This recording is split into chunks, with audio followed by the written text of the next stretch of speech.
जिसने कभी नुकसान नहीं किया वही सबसे ज्यादा मारा गया। मैं तुम्हारे जंगल में चुपचाप रहता था, न दहाड़ता था, न हमला करता था, ना ही कभी तुम्हारी दुनिया में दखल दिया। मैं इंडियन पेंगोलिन हूं। मेरी जिंदगी रात में शुरू होती है। मैं जमीन खोदता हूं, दीमक और चींटियां खाता हूं।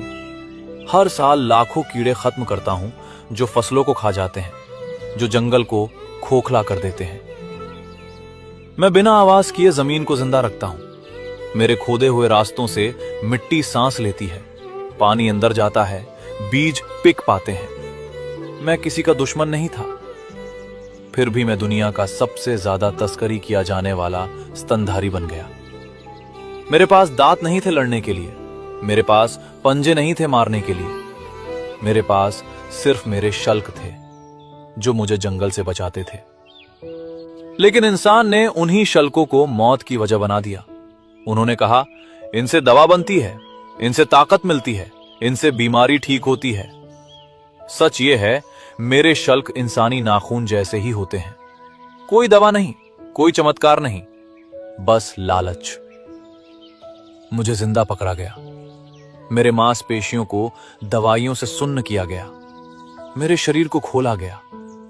मैंने लड़ाई नहीं की, मैंने भागने की कोशिश नहीं की। मैंने वही किया जो मैं हमेशा करता आया था। मैं खुद को एक गेंद में समेट लिया, लेकिन इस बार वो सुरक्षा नहीं थी। मेरी मां ने मुझे जन्म दिया सालों की उम्मीद के बाद, और इंसान ने कुछ ही मिनटों में मेरी पूरी उम्र खत्म कर दी। आज मुझे कागजों पर संरक्षित कहा जाता है, कानूनों में मेरी रक्षा लिखी है, लेकिन बाजार में मेरी कीमत ज्यादा है, और जहां कीमत ज्यादा होती है वहां कानून हमेशा पीछे रह जाता है।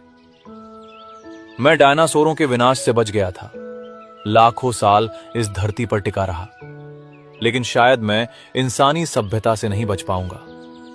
जिस दिन मैं पूरी तरह चला जाऊंगा, तब जंगल शोर नहीं मचाएगा, बस कीड़े बढ़ेंगे, जमीन बीमार होगी, और इंसान फिर किसी नए दुश्मन को दोष देगा। मैं कोई प्रतीक नहीं हूं, मैं कोई कहानी नहीं हूं। मैं एक काम था जो तुमने लालच में मार दिया। और जब तुम पूछोगे प्रकृति पहले जैसी क्यों नहीं रही, तो जवाब कहीं लिखा नहीं मिलेगा, क्योंकि कुछ गलतियां इतनी खामोशी से होती हैं कि उनका नाम भी कोई नहीं रखता।